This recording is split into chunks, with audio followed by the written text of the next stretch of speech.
ছবি আপনাদের দেখাবো, যেখানে মুর্শিদাবাদের ঘটনা এবং এই চাকরি বাতিলের প্রতিবাদে আজকে বিজেপির রাজ্য সভাপতি সুকান্ত মজুমদার তার নেতৃত্বে পথে নেমেছে বিজেপি কর্মী সমর্থকরা।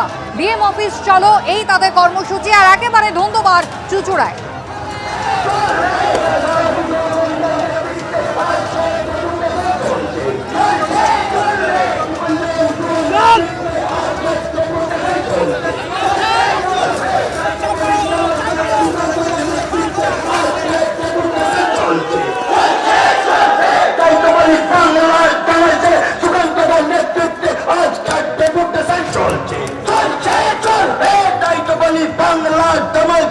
সুকান্তদার নেতৃত্বে আজকের ডেপুটেশন চলছে।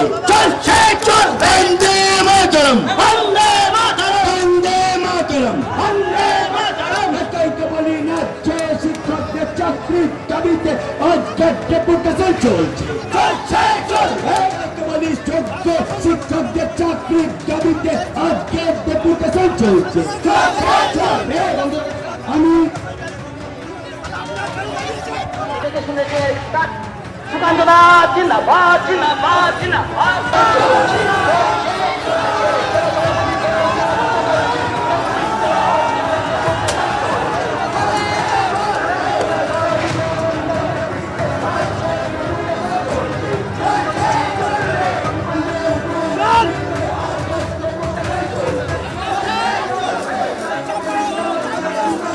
হুগলিতে বিজেপির প্রতিবাদ মিছিল এবং জেলা শাসকের দপ্তরে বিক্ষোভ অবস্থান এবং তার নেতৃত্বে রয়েছেন বিজেপির রাজ্য সভাপতি সুকান্ত মজুমদার। আর মুর্শিদাবাদে হিন্দু সনাতনীদের উপর অত্যাচার এবং চাকরি খোয়া গেছে তাদের সমর্থনে রাজ্য সরকারের ভূমিকা নিয়ে প্রশ্ন তুলে এই মুহূর্তে মিছিল শুরু হয়েছে এবং সুকান্ত মজুমদারের সঙ্গে কথা বলবো। আজকে কি কারণে আজকে আপনাদের জেলা শাসকের দপ্তর? দেখুন, আজকে আমরা হুগলিতে ডিএম অফিস অভিযান করছি এবং প্রত্যেক জেলায় অভিযান হচ্ছে। আমাদের দাবি মমতা বন্দ্যোপাধ্যায়ের পদত্যাগ, কারণ সুপ্রিম কোর্টের আদেশ প্রমাণ করে দিয়েছে যে মমতা বন্দ্যোপাধ্যায় চাকরি চুরি করেছেন। আজকে শিক্ষকরাও আচার্য সদনের সামনে, এসএসসি অফিসের সামনে স্লোগান তুলেছে, চোর চোর চাকরি চোর, মমতা চাকরি চোর। গোটা রাজ্যের মানুষ সেটা বিশ্বাস করছে। তো স্বাভাবিকভাবে এই পরিস্থিতি, যেখানে একদিকে চাকরি চুরি, অন্যদিকে হিন্দুদের উপর আক্রমণ মুর্শিদাবাদে, এবং হিন্দুদের জীবন রক্ষা করতে পারার ব্যর্থতা, মমতা বন্দ্যোপাধ্যায়ের আর নৈতিক অধিকার নেই তার পদে বসে থাকার। সেজন্য মমতা বন্দ্যোপাধ্যায়ের পদত্যাগের দাবিতে ভারতীয় জনতা পার্টি জেলায় জেলায় এই ধরনের আন্দোলন করবে।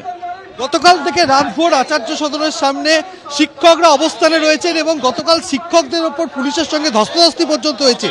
এই ছবিটা নিয়ে কি বলবেন? রাজ্যের মানুষের কাছে কি বার্তা যাবে? এটা লজ্জার বিষয় যে আজকে শিক্ষকদেরকে, যারা সম্মানীয় শিক্ষক সমাজ আমাদের এই রাজ্যে, তাদেরকে রাস্তায় বসে আচার্য সদনের সামনে গোটা রাত থাকতে হচ্ছে। এখনো তারা কন্টিনিউ করছে। বেশ কয়েকজন অসুস্থ হয়েছে বলে আমার কাছে খবর।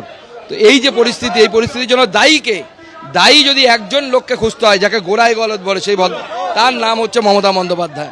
এই মমতা বন্দ্যোপাধ্যায়কে উৎখাত না করা পর্যন্ত বাংলার যুব সমাজের আগামী দিনে কোনো দিশা দেখতে পাবে না।